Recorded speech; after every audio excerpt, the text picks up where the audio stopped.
자, 우리 113페이지 애국회사 영업소 폐쇄 명령 신청 사건. 여기에 대해서는 우리가 이제 대표적으로 강제적 해상과 관련돼서 대표적으로 애국회사 영업소 폐쇄 명령 신청 사건. 여기에 대해서는 우리가 기억해 둘 게 하나가 있어요. 자, 애국회사가 있죠. 애국회사. 자, 애국회사와 관련돼서는 대표적으로 이런 것들을 한번 기억해 달라는 거예요. 우리가 이제 가날의 문제가 제일 심각하죠. 그래서 이제 우리가 이제 민사비송사건이라는 게 있어요. 민사비송사건에 대해서. 자, 원칙은 이제 우리 단독판사라는 게 있고요. 단독판사라는 게 있고, 그 다음에 지방법원 합의부라는 게 있어요. 지방법원 합의부라는 게 있습니다. 자, 민사비송사건에 대해서는 원칙, 단독판사가 되죠. 임시, 원칙. 그러면 여기에 대해서 예조로, 자, 여기에 대해서 임시, 특별, 요거는 바로 예조로 지방법원 합의부가 되게 되죠. 자, 그러면 상사비송사건과 관련돼서, 상사비송사건과 관련돼서, 비송사건과 관련돼서, 자, 우리가 대표적으로 원칙이 어디죠? 지방법원 합의부가 되죠. 원칙이 됩니다. 단독판사가 예적 평면이죠. 예적 측면으로서 대표적으로 애국인, 영업소 폐쇄 명령사건, 명령사건과 관련돼서는 대표적으로 이거는 단독판사가 하게 되어 있습니다. 그래서 애국인 영업소 폐쇄 허가사건과 관련돼서 대표적으로 관할 문제에 대해서 꼭 기억해 둘 필요가 있어요. 그럼 113페이지 애국회사 하면 우리나라 국적을 가지지 아니한 영리를 목적으로 하는 법인으로서 우리의 상법이 아닌 애국법에 준거하여 설립된 회사를 애국회사라 한다. 애국회사가 대한민국에서 영업을 하려면 대한민국에서의 대표자를 정하고 대한민국 내에 영업소를 설치하거나 대표자 중 한 명 이상이 대한민국의 주소를 적어둬야 되며 애국회사가 우리나라 영업소를 설치한 경우에 다음과 같은 사유가 있을 때 법원은 그 이해관계인 또는 검사의 청구에 의해서 영업소의 무효 폐쇄를 명할 수 있다. 그래서 대표적으로 신청과 관련돼서는 대표적으로 이해관계인 검사가 한다라는 겁니다. 자, 그렇다면 이제 대표적으로 114페이지 한번 보죠. 그래서 신청 절차와 관련돼서 관할 법원은 폐쇄를 명하게 된 애국회사 영업소 소재지, 여기 하나의 논점이 될 수 있어요.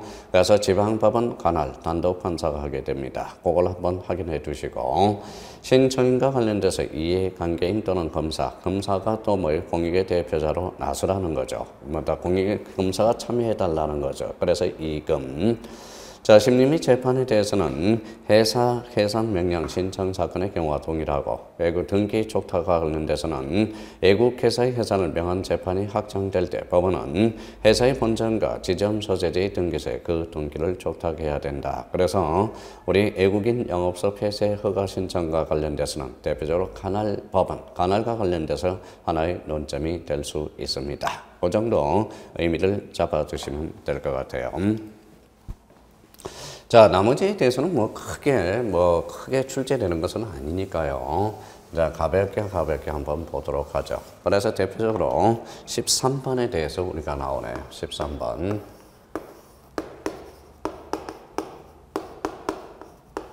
합병입니다. 합병 무효로 인한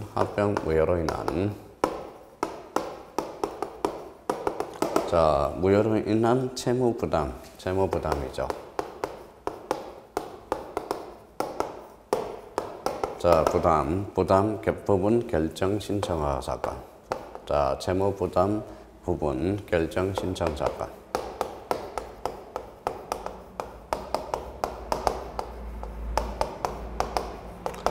자, 여기는 그렇게 출제가 많이 되는 것은 아니니까 출제 빈도수는 많이 떨어지니까요. 구체적인 사항을 직접적으로 들어가서 우리가 이제 직접적으로 몇 개 조심할 것만 우리가 한번 보죠.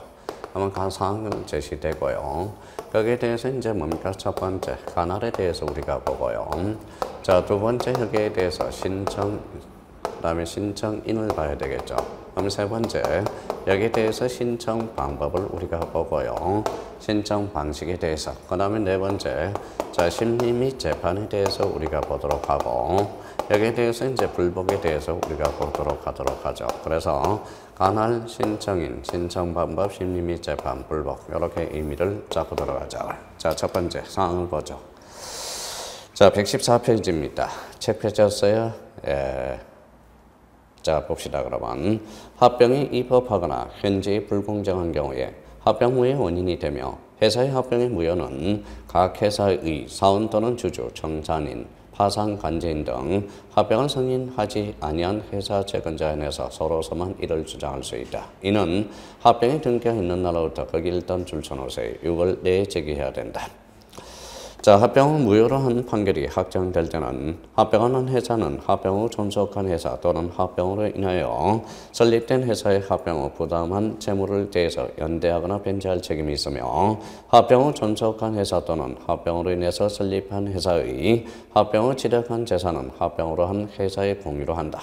채무에 대한 부분과 취득한 재산에 대한 공유 지분은 각 회사의 협의로 이를 정하며 협의로 이를 정하지 못할 때 법원은 그 청구에서 합병 당시 각 회사의 재산 상태, 기타의 사상을 참작하여 이를 정해야 된다. 대표적으로 그 사항 전개에서 뭐가 발생합니까? 대체적으로 상사 비선 사건에 문제가 대두되고 있다는 걸 확인할 수가 있고요.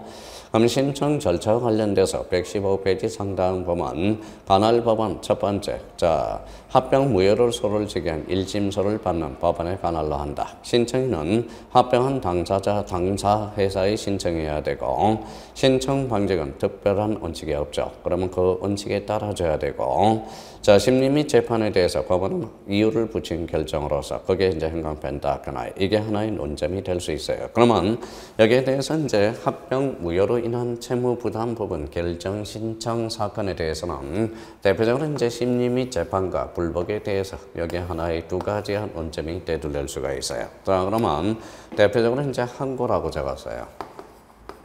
자, 항고죠. 항고 나왔다. 이유를 붙인 결정으로서 한다.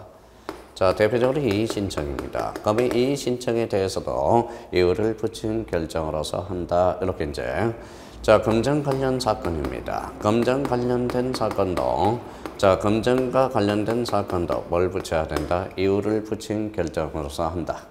자, 그러면 또 하나는 사회적으로 중요한 사건입니다. 그러면 사회적으로 중요한 사건에 대해서도 자, 사건에 대해서 이유를 붙인 결정으로서 한다. 그 다음에 의견을 듣고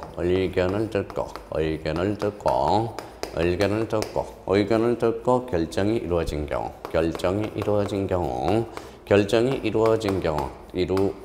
경우 이때도 이유를 붙인 결정으로서 한다. 그럼 대표적으로 항고, 이의신청, 검정 관련 사건, 사회적으로 중요한 사건, 의견을 듣고 이루어진 것에 대해서는 대표적으로 뭐다? 결정은 결정인데 대표적으로 뭘 붙인다? 이유를 붙인 결정으로서. 그래서 이유를 붙인 결정으로서 우리가 해줘야 됩니다. 그래서 이유를 붙인 결정으로서 해준다. 자, 여기에 대해서 이제 불복 방법과 관련돼서 그러면 심리 및 재판과 관련돼서는 여기 이제 하나의 관건이 되죠. 그러면 합병 무효로 인한 사회적으로 중요한 사건이거든. 그러면 심리 및 재판으로서 대표적으로 뭐라는 거예요? 대표적으로 이유를 붙인 결정으로서 한다. 자, 불복과 관련돼서는 뭡니까? 금전이죠. 그럼 즉시 항고할 수 있고, 즉시 항고라는 게 하나의 논점이 될 수 있고요. 자, 즉시 항고에 대해서는 뭡니까? 대표적으로 항고할 수 있는 것은 돈과 관련된 것, 대표적으로 돈과 관련된 것. 그러면 사회적으로 중요한 것, 사회적으로 중요한 사건, 사회적으로 중요한 것. 자, 또 하나는 뭐다? 사회적으로 파장이 심한 것들. 그러면 사회적으로 파장이 심한 것들은 대표적으로 뭐예요? 즉시 항고할 수 있다라는 거예요. 그러면 우리 합병 무효로 인한 채무부담 부분 결정 신청 허가 사건에 대해서는 대표적으로 심리 및 재판 요거 하나 꼭 체크해 두시고요.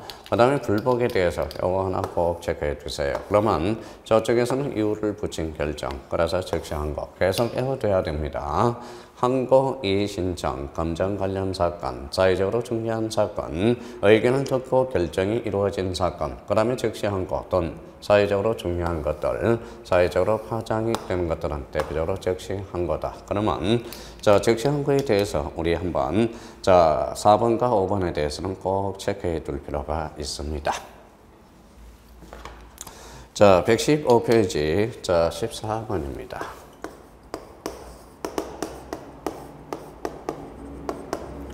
자, 지분입니다. 지분 압류.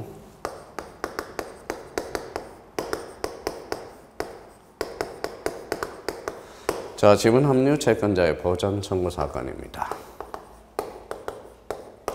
참 청구 사건. 단어들이 낯설죠. 진짜 낯설어요. 우리가 절차법, 특히 비송사건 절차법에서 상사 비송사건이 참 어렵게 느껴진 이유는 뭐냐? 이유가 일단 단어들이 낯설어요. 지분합류 채권자의 보전 청구 사건. 이런 것도 참 낯설죠. 그렇다고 뭡니까? 이게 좀 전에 배웠던 합병무효로 인한 채무 부담 부분 결정 신청 사건은 그나마 요거에 대해서는 합병무효 낯설지는 않다라는 거예요. 그러면 지분합류 채권자의 보전 청구 사건 이런 것들은 참 낯선 단어들이에요. 그러면 여기도 마찬가지 사항이 어떤 사항이 쟁계되는지 우리 한번 봅시다. 자, 한 명 회사가 있고 합자회사, 사원의 지분을 압류한 채권자는 영업연도 말에 그 사원을 퇴사시키고 지분의 환급 부분에 대해서 집행을 할 수 있다. 그러나 회사가 그 사원에 대해서 6개월 전에 그 예고를 해야 되며 예고를 한 채권자는 집행 전 채무자인 사원과 회사가 통보하여 지분 환급을 멘탈하는 등 행위를 방지하기 위해서 법원의 지분 환급 청구권 보전에 관해서 필요한 처분을 할 것을 말 수 있다. 청구할 수 있다라는 거네. 그러면 관할 법원에 대해서는 크게 문제될 거 없죠. 지방법원 합의고 신청인과 관련돼서는 6월 전 예고를 한 채권자의 신청에 의하고 신청 방식에 대해서는 특별한 규정이 없다면 자, 비송사건 절차법에 정한 일반 원칙에 의하며 여기에 대해서도 심리 및 재판에 대해서는 자, 지분 합류라는 것은 뭡니까? 검전이죠. 대표적으로 이거는 크게 본다면 검전 관련 사건이에요. 그렇다면 여기에서도 이유를 붙인 결정으로서 한다. 그래서 이유를 붙인 결정으로서 한다. 그러면 여기에 대해서 이유를 붙인 결정으로 해주며 심리 및 재판에 대해서는 자, 불복 방법에 대해서는 검전이니까 즉시 항고할 수 있다. 그래서 즉시 항고라는 게 이와 똑같은 논점이 대두되고 있다는 걸 확인할 수가 있습니다. 자, 그러면 15번에 대해서 한번 우리가 보도록 하죠. 간략하게 한번 봅시다. 여기에 대해서는 자, 유한회사입니다. 자, 이제 유한회사로 넘어왔네요. 그래서 유한회사의 소수사원의 자, 총회 소집 허가 사건이 있어요. 허가 사건. 일단은 먼저 총자를 우리가 봐야죠. 총자라는 걸 동그라미 쳐놓고 이게 하나의 논점이 됩니다. 자, 소수사원과 관련돼서 이제 총회 허집 허가 사건. 그러면 유한회사입니다. 어떤 사원이 제기됐는지 봅시다. 그럼 유한회사에서는 유한이 키워드가 되어서요. 유한이죠. 유한회사의 소수사원에 대한 총회 소집 허가 사건. 자, 사원 보죠. 사원 총회는 원칙적으로 이사가 소집한다. 자, 업무 집행권을 가짐으로써 이사가 소집하게 되죠. 예를 들어서 자본금 총액의 100분의 3 이상에 해당하는 출자 자수를 가진 사원도 총회의 소집을 청구할 수 있다. 누굴 보호하기 위해서? 소수사원을 보호하기 위해서. 이 청구가 있은 후 지체 없이 총회 소집의 절차를 밟지 아니할 때 청구한 사원은 법원의 허가를 받아 총회를 소집할 수 있다.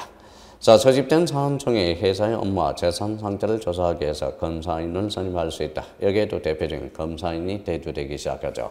우리 회사는 우리 주식회사, 유한회사, 그 다음에 대표적으로 한명회사, 합자회사, 외국인회사가 있죠. 그러면 회사를 설립할 때 검사인 선임을 해줘야 되겠죠. 그래서 우리 주식회사 설립에 대해서 검사인을 선임해야 되고, 그 다음에 신주 발행을 할 때 검사인을 선임해야 되고, 주식회사의 업무, 재산 상태의 업무 상태를 파악해서 검사인 선임을 줘야 되는데 대표적으로 이제 재산 상태를 위해서 검사인을 선임한다. 그러면 자, 사항에 대해서 우리 세 가지 측면에서 확인을 해야 되겠네요.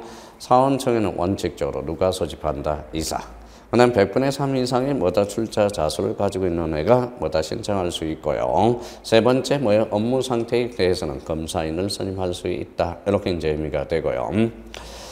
자, 그러면 신청 절차와 관련돼서 지방법원 합의부 관할을 한다. 신청인은 100분의 3 이상. 그 다음에 서면에 대해서 이제 대체적으로 요거죠. 서면에 대해서는 이제 서면 또는 말로서 하나. 여기에 대해서 서면으로 해주는 게 뭐가 있어요? 그 다음에 검사인. 자, 가액. 그 다음에 액면 미달. 그래서 총금, 가액 대표적으로 서면으로 해줘야 된다. 그래서 하나의 서면이라는 게 하나의 논점이 될 수 있죠. 자, 그러면 여기에 대해서 총회 소집 허사 사건, 이건 사회적으로 중요한 중요한 사건이 되죠. 이때는 결정은 무슨 결정으로서 한다? 바로 이유를 붙인 결정으로서 한다. 이유를 붙인 결정. 자, 결정이라는 거예요. 그래서 그 밑에 자, 심리 및 재판에 대해서는 이유를 붙인 결정 밑줄 딱 넣고요. 자, 불법 방법에 대해서는 뭐에 불법 신청할 수 없죠. 그래서 이 두 가지 측면에서 우리가 하나의 논점이 될 수 있어요. 그래서 총금 가액 서면으로 신청해주며, 자, 소수 사안에 대해서는 사회적으로 마다 중요한 사건이 되죠. 그래서 소집 허가 사건이 되기 때문에 이유를 붙인 결정으로서 한다. 두 가지 측면에서 유한 회사의 소수 사안에 대한 총회 소집 허가 사건, 이거는 뭐 출제 가능성은 많이 떨어지지만 그래도 총회 소집, 총자와 관련돼서 대두돼서 꼭 한번 확인을 부탁해 드립니다.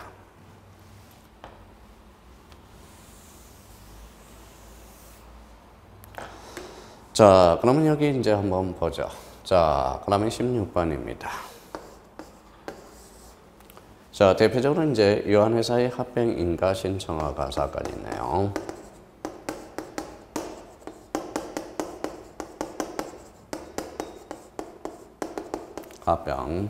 합병 인가 신청 사건.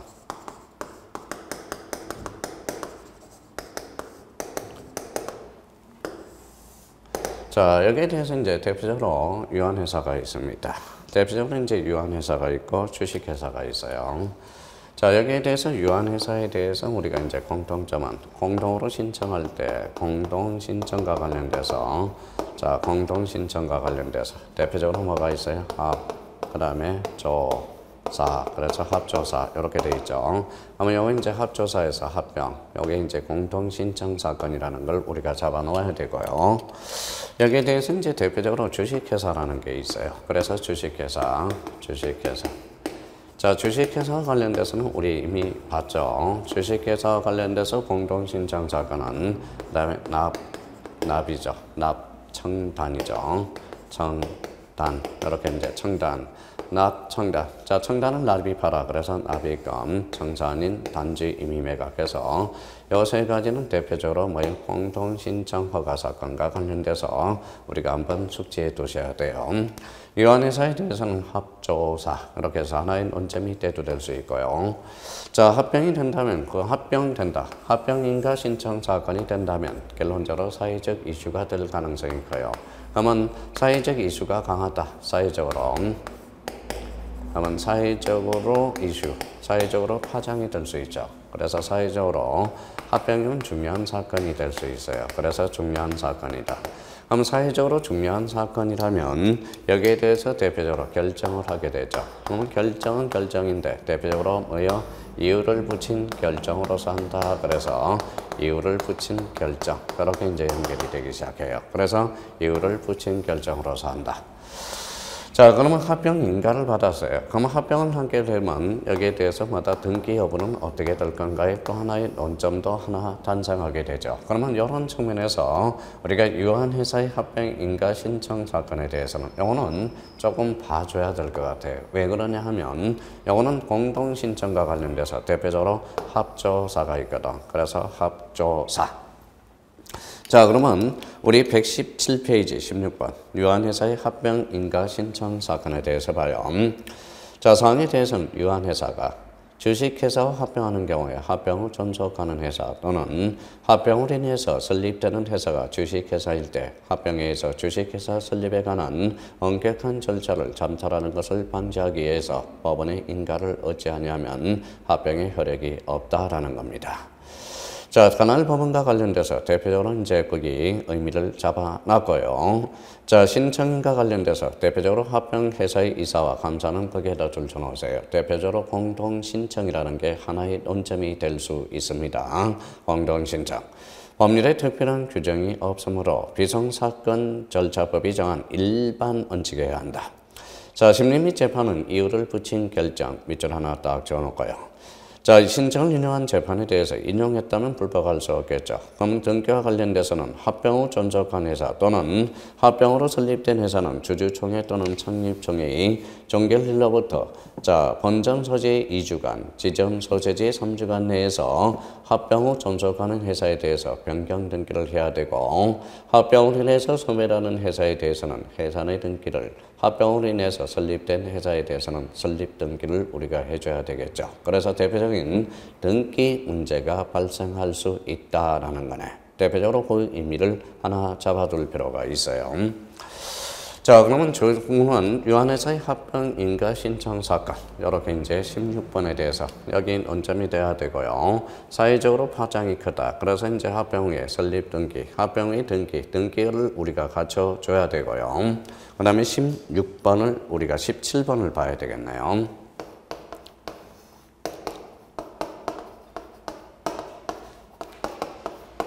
자, 유한회사입니다.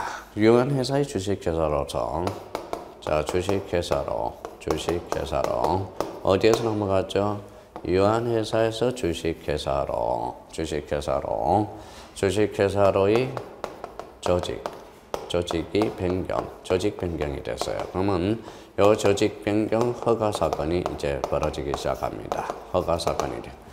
자, 그러면 이제 유한회사에서 주식회사로 넘어가는 사회적 이슈가 클 수가 있고요. 대표적으로 여기에서 조직에서 조자네. 그래서 합조사, 그러면 합병, 조직 변경, 대표적으로 무슨 신청 사건이다? 공동 신청 사건이 된다라는 걸 확인해 둘 수가 있죠.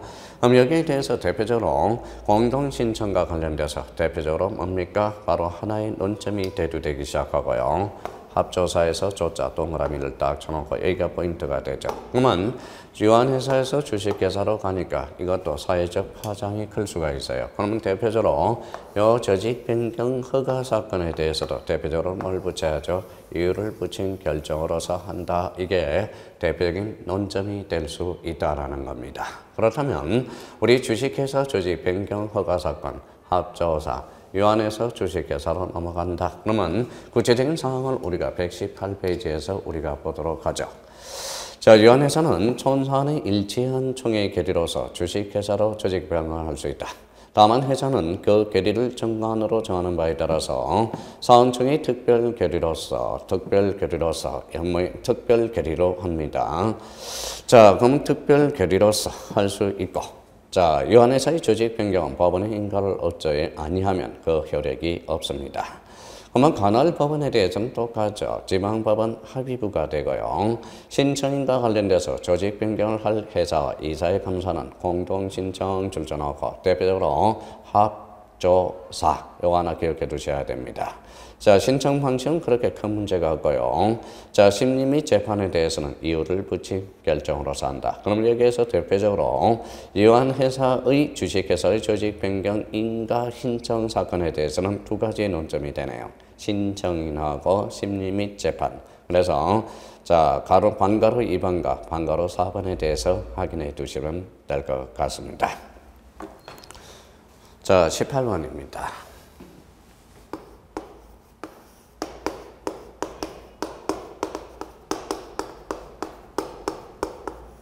자, 각정입니다.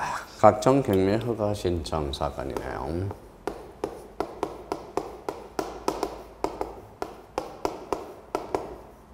자, 각정 경매 신청 허가 사건. 어떤 사건인지 우리 상황을 한번 보죠. 상인 간의 매매에 있어서 목적물의 하자, 수량 부족을 이유로 매수인이 계약을 해지할 때 매도인의 비용으로 목적물을 보관하거나 공탁해야 된다. 그러나 목적물의 멸실 또는 훼손될 염려가 있을 때 법원의 허가를 얻어 경매하에 그 대가를 보관하거나 공탁해야 되며 매수인이 인도받은 물건이 매매 목적물과 상이하거나 수량이 초과한 경우에 그 상이 또는 초과한 부분에 대해서도 같다.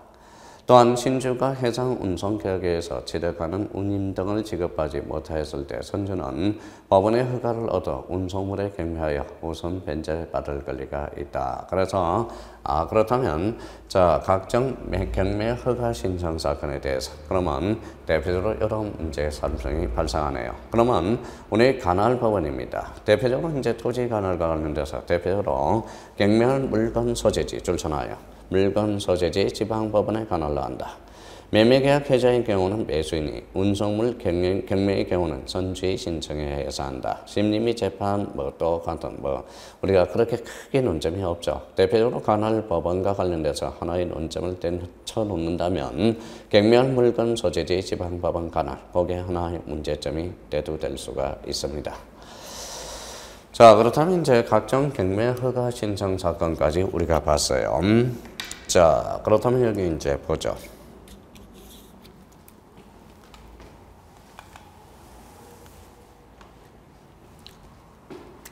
자, 인입니다. 인에는 뭐가 있죠? 인에는 대표적으로 자, 개인 상인이 있습니다. 개인 상인. 개인이죠. 개인 상인이 있고, 개인 상인에 대해서는 이거는 상사 비상 사건이 없죠. 여기에 대해서 대표적으로 이제 회사 상인이 있습니다. 그래서 회사 상인이 있고요. 회사에 대해서는 아까 대표적으로 이제 주식 회사를 받고, 여기에 대해서 대표적으로 뭐가 봤어요? 유한 회사를 받고요. 여기에 대해서 이제 한명 회사를 받고, 대표적으로 이제 합자 회사가 나올 거고, 외국인 회사가 됩니다. 자, 그렇다면 이제 회사와 관련돼서 대표적으로 회사 상인과 관련돼서 우리가 이제 설립이 되겠죠. 그럼 성립이 되겠네. 회사가 성립된다. 그러면 설립 등기를 하게 되고요. 설립 등기를 하게 되고, 여기에 대해서 운영이라는 단어가 나오죠. 운영에는 이제 기간이 있고 자본금이 있다라는 거예요. 자본이 있다. 자본.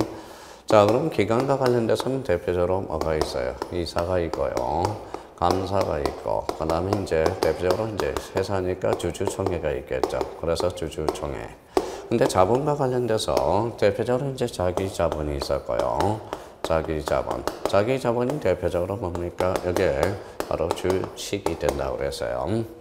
자, 여기는 타인 자본이라는 게 있어요. 그럼 타인 자본에 대해서는 대표적으로 회사채가 대두되기 시작해요. 그러면 회사채가 대표적으로 뭐냐? 이게 바로 사채와 관련된 사건이 된다라는 거예요. 그래서 관련된 사건 이렇게 이제 대두되기 시작하죠. 자, 사채와 관련된 사건은 우리가 이제 기본 페이지 119페이지 거기 제2절 사채 관련된 사건. 그러면 여기 이제 의미가 이렇게 떨어진다라는 거예요. 그럼 타인 자본과 관련돼서 대표적으로 무슨 채? 회사채와 관련돼서. 그래서 사채에 관한 사건이 이제 대두되기 시작합니다. 자, 사채에 관한 사건에 대해서는 대표적으로 이제 사채 관리회사에 관한 사건. 여기에 대해서는 크게 문제될 건 없어요. 그렇게 출제될 가능성. 아직 뭡니까? 우리 이제 겨우 이제 사회입니다. 그러면 1회, 2회, 3회. 그렇죠? 그럼 나올 것도 많습니다. 따지고 보면. 그러면 사채에 관한 사건은 그렇게 큰 의미는 없지만, 그래도 요 사채에 관한 사건이 여러한 것들이 있다. 요 정도만 한번 해준다면, 올해 이제 사회와 관련돼서는 큰 의미는 없을 것 같아요. 그럼 대표적으로 이제 사채 관리회사에 관한 사건. 이렇게 나오네요. 사채 관리 과자.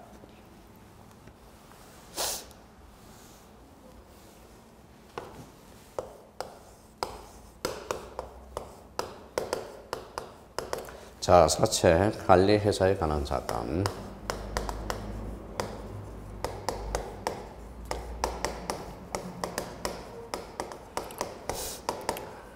자, 사채 관리회사에 관한 사건 이렇게 나오는데, 그러면 사채를 관리회사에 대해서는 뭐가 있느냐? 대표적으로 이런 것들이 있습니다.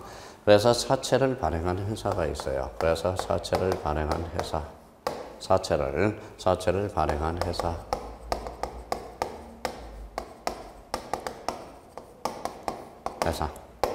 자, 두 번째는 사채권자, 지폐의 동의. 주체들이 이제 사채권자들이 있겠죠. 사채권자. 이런 의미에서. 그럼 사채관리회사에 관한 사건으로서는 사채가 발행한 회사와 사채권자에 대해서 여기에 대표적으로 이제 지폐의 동의. 요 지폐를 할 때 동의를 얻어야 될 때 이 지폐의 동의를 얻을 때 여기에서 대표적으로 상사 비상 사건이 문제가 하나 될 수 있다라는 거예요. 그래서 상사 비상 사건. 자, 그러면 사항을 한번 보죠. 자, 사채관리 자격.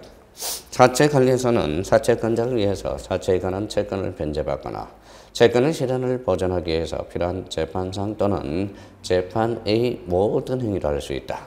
은행, 신탁회사, 그 밖에 대통령으로 정하는 자가 아니면 사채관리회사가 될 수 없습니다.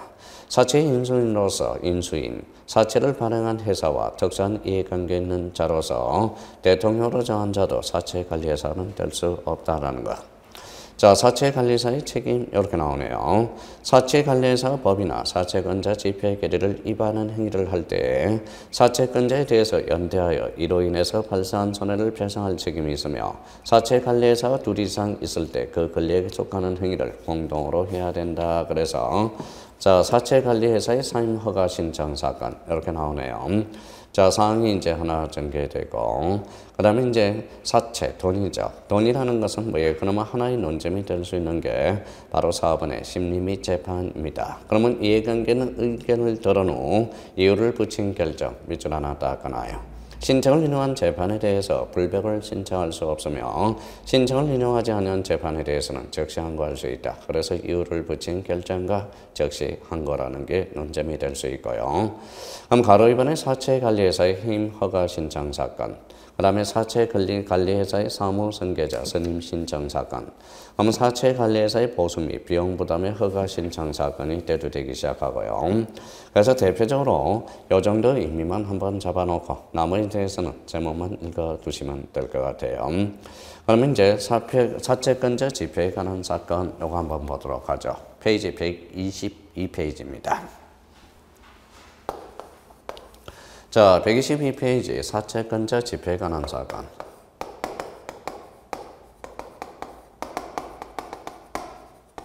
사채권자 집회에 관한 사건, 집회에 관한 사건.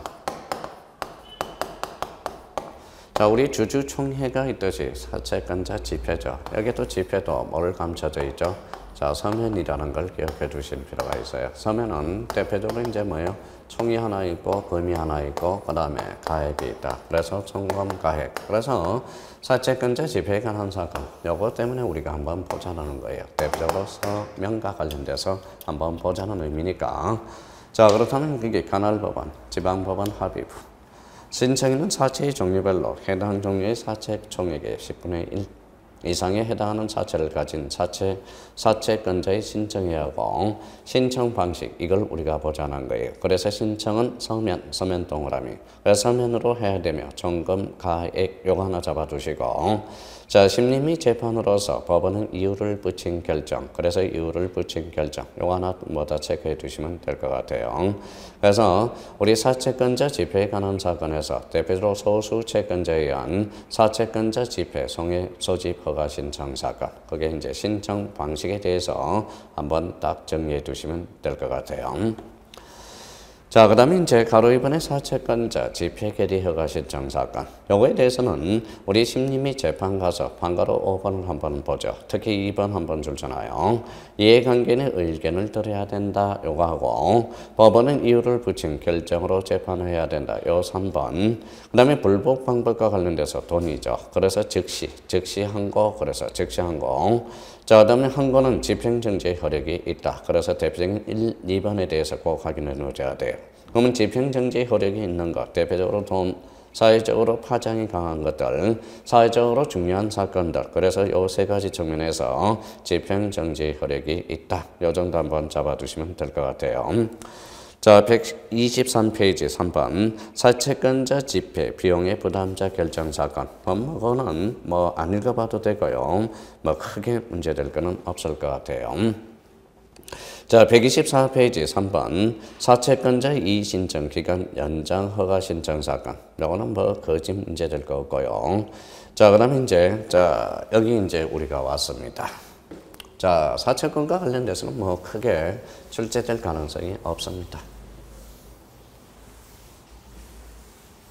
자, 그러면 이제 자본이 왔네요. 자기 자본이 왔고 타인 자본이 왔어요. 그러면 여기에 대해서 이제 소멸을 하게 되죠. 소멸. 자, 소멸에 대해서는 대표적으로 이제 해산에 대해서는 이미 봤어요. 해산은 뭐예요? 자발적 해산이 있고 뭐가 있어요? 강제적 해산이 있기 때문이다. 그래서 강제적 해산. 여기에 대해서 이제 해산을 했으면 대표적으로 이제 청산을 거쳐야죠. 그래서 청산. 그래서 이제 끝까지 왔네요. 청산. 그래서 이제 제3절 회사에 대한 회사의 청산에 관한 사건. 여기 이제 대두되기 시작합니다.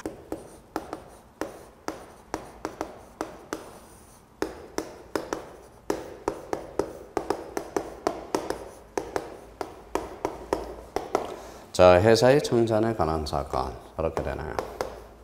관한 사건. 자, 여기에서 이제 청산에 대해서는 청산은 두 가지가 있어요. 대표적으로 임의청산이 있습니다. 대표적으로 임의청산이 있고요. 자, 임의청산이 있고 여기에 대해서 대표적인 법정청산이 있어요. 그래서 법정청산이라는 게 대두되고요. 자, 임의청산과 관련돼서 요거는 정관에 정하는 거, 정관 또는 대표적으로 어디 총사원의 동의를 얻어서 하는 거. 그래서 총사원의 동의를 얻어서 청산하는 거. 자, 그렇다면 임의청산은 정관 또는 총사원의 동의입니다. 정관에서 정하는 게, 자, 청산이 갖춰졌으면 임의청산할 수 있고 또는 총사원의 동의로서 임의청산할 수 있다. 자, 임의청산과 관련돼서는 대표적으로 요거는 인적회사만, 그래서 인적회사에 대해서만 임의청산이 인정됩니다. 자, 법정청산에서 대표적인 게 뭡니까? 이게 이제 법정청산은 물건이 해도 되거든. 그래서 대표적으로 법정청산은 인적회사 플러스 대표적으로 물적회사들. 그래서 물적회사라는 게 대두되기 시작합니다. 그래서 인적회사, 물적회사라는 게 대두되기 시작하고, 요거는 이제 법률에서 직접 정하는 경우. 그래서 직접입니다. 자, 법률에서 이제 직접 정하는 경우, 자, 엄격한 절차에서 해줘야 돼. 그래서 엄격한 절차에 따라서 하는 거. 엄격한 절차에 따라 청산하는 것. 자, 그러면 회사의 청산에 관한 사건으로서 대표적으로 임의청산과 법정청산이 있다. 정관 또는 총사원의 동의라는 인적회사와, 자, 법정청산은 대표적으로 인적회사, 물적회사로서 법률에서 직접 정한 엄격한 절차에 따라서 청산하는 것을 받아 법정청산이다. 그러면 회사의 청산과 관련돼서 임의청산과 법정청산에 대해서 개념 정도 한번 숙지해 두시면 되고요. 자, 그렇다면 이제 나머지에 대해서는 우리가 이제 127페이지 청산인 선임 신청 사건과 관련돼서, 자, 청산인 선임 신청 사건. 대표는 이제 청산인을 선임한다. 그래서 여기에서 이제 청산인을 어떻게 선임할 건가? 그래서 청산인의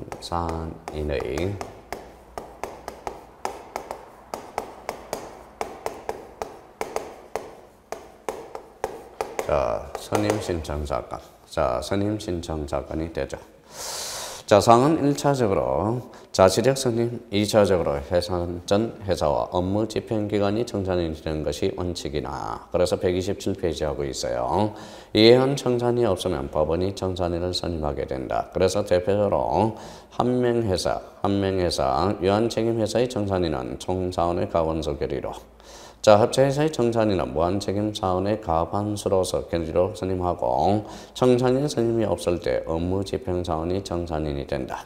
주식회사 유한회사에 있어서 정관의 청산인의 규정이 있으면 우선 이해하고, 정관의 규정이 없고 주주총회, 사원총회의 청산인을 선임하면 그 사람이 청산인이 되며, 정관의 규정이 없고 또 주주총회, 사원총회의 청산인을 선임하지 않을 때 이사가 당연히 청산인이 되며, 그 이사도 없는 경우는 법원에 청산인 선임 신청을 하게 된다. 그래서 법원에서 청산인 선임되는 경우, 그래서 우리 주식회사 유한회사 있죠. 그래서 그거는 뭐 청산인 선임 신청 사건과 관련돼서는 주식회사 유한회사 그거는 한번 체크해 두시면 될 것 같습니다. 근데 여기에서 이제 128페이지 논점이 하나 있어요. 관할 절차와 관련돼서. 자, 특히 관할 법원과 관련돼서 이게 도표적인 논점이 됩니다. 그래서 관할 법원, 그거는 꼭 한번 체크해 놓고 보셔야 돼요. 자, 관할 법원이 있어요. 그래서 관할 법원. 자, 그래서 이제 관할 법원과 관련돼서 대표적으로 1번과 2번이 있어요. 1번과 2번이 있는데 128페이지입니다. 페이지 128페이지에 요 2번이 결론적으로 원칙이 돼요. 그래서 원칙이라고 써놔요. 원칙이 되고 요 2번이 대표적인 예적 측면이라는 거. 그래서 원칙과 예를 딱 묶어서 요 관할 부분에 대해서는 한번 꼭 짚고 넘어가셔야 될 것 같습니다. 자, 그러면 한명회사 1번은 한명회사 합작회사의 청산에 관한 사건은 회사의 본점 소재지 지방법원에 관할로 한다. 대표적으로 외국인 영업소 폐쇄 사건도 대표적으로 있었고요. 자, 원칙은 주식회사와 유한회사의 청산에 관한 사건은 회사의 본점 소재 지방법원 합의부에 관할로 한다. 그래서 특히 요 1번, 2번 주식회사 유한회사는 지방법원 합의부요. 아마 한명회사 합작회사에 대해서는 청산에 관해서는 바로 지방법원 관할로 한다라는 거. 그러면 2번 원칙, 그 다음에 1번은 예적 측면으로서 요거 한번 꼭 체크해놓고 보셔야 될 것 같아요. 나머지에 대해서는 뭐 큰 문제가 없어요. 그러면 우리가 이제 청산인도 보수를 받아야죠. 그래서 보수 직업으로서 보수 나왔다. 그러면 오른쪽 가서 129페이지에 이사와 감사의 의견을 들어 법원이 정하며 이때는 뭐의 보수, 즉시 항고할 수 있다. 그래서 129페이지에 첫 줄과 두 번째 줄 꼭 확인을 해 두시면 됩니다. 자, 등기와 관련돼서 청산인 선임될 때, 그 다음에 일시 청산인을 선임하거나 청산 직무 대행자를 선임하는 경우 등기는 법원에 촉탁해야 한다. 그래서 등기와 관련돼서는 특히 1번과 2번 그 정도 확인해 주시면 될 것 같아요. 자, 이번에는 이제 청산 해임 신청 사건 그것도 한번 보시면 될 것 같고요. 그 다음에 이제 뭐예요? 자, 130페이지 3번 채권 평가를 위한 감정인 선임 사건. 요거에 대해서는 우리가 3번과 관련돼서는 한번 잡아주시면 되고, 특히 우리는 해임 신청 사건과 관련돼서 요건 한번 잡아보자. 하나의 논점이 되는 거 2번.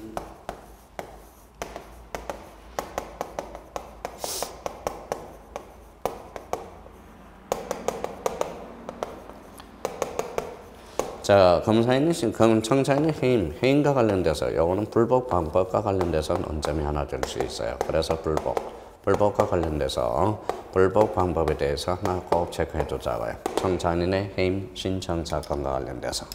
자, 그걸 찾아서 여행을 떠나자고요. 자, 130페이지 펼쳐봐요. 펼쳤어요? 자, 130페이지 맨 위에 보니까 방과로 4번이 나옵니다. 그래서 불복 방법, 청산인 해임의 재판에 대해서 불복을 신청할 수 없다라는 거. 그래서 이거 하나의 논점이 되니까 그거 하나 확인해 두시면 될 것 같습니다. 자, 그 다음에 이제 대표적으로, 자, 그러면 이제 청산인의 변제 허가 신청 사건이 있어요. 자, 변제 허가 신청 사건.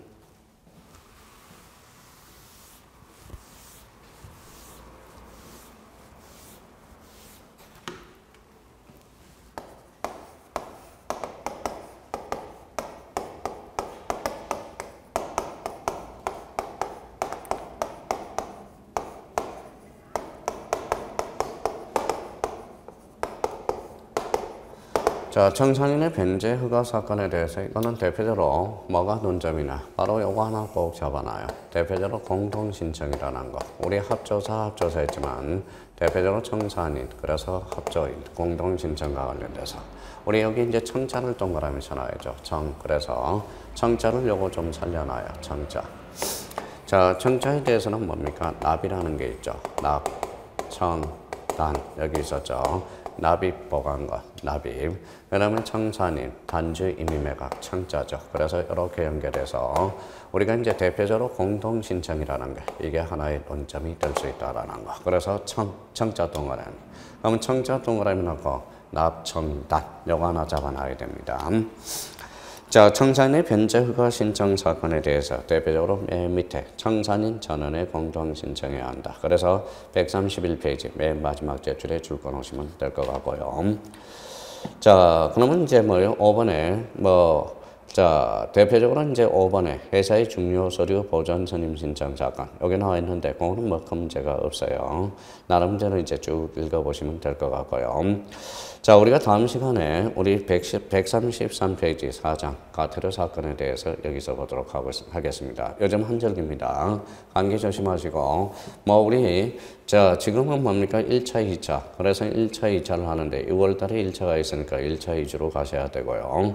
자, 올해 이제 2차 준비하는 사람들은 특히 아까 우리 주식회사와 관련돼서 아까 이사와 관련돼서 업무 집행권, 업무 대표권, 특히 설립과 관련돼서 대표적으로 검사인 선임 신청 사건, 자기 자본에 대해서 이런 측면에서만 안개해 두신다면 우리 충분합니다. 하여튼 감기 조심하시고 다음 시간에 뵙도록 하겠습니다. 하여튼 열심히 우리 한번 해보자고요. 저도 최선을 다해보도록 할 테니까요. 우리 화이팅! 다음 시간에 뵙도록 하겠습니다. 감사합니다. 안녕히 계십시오.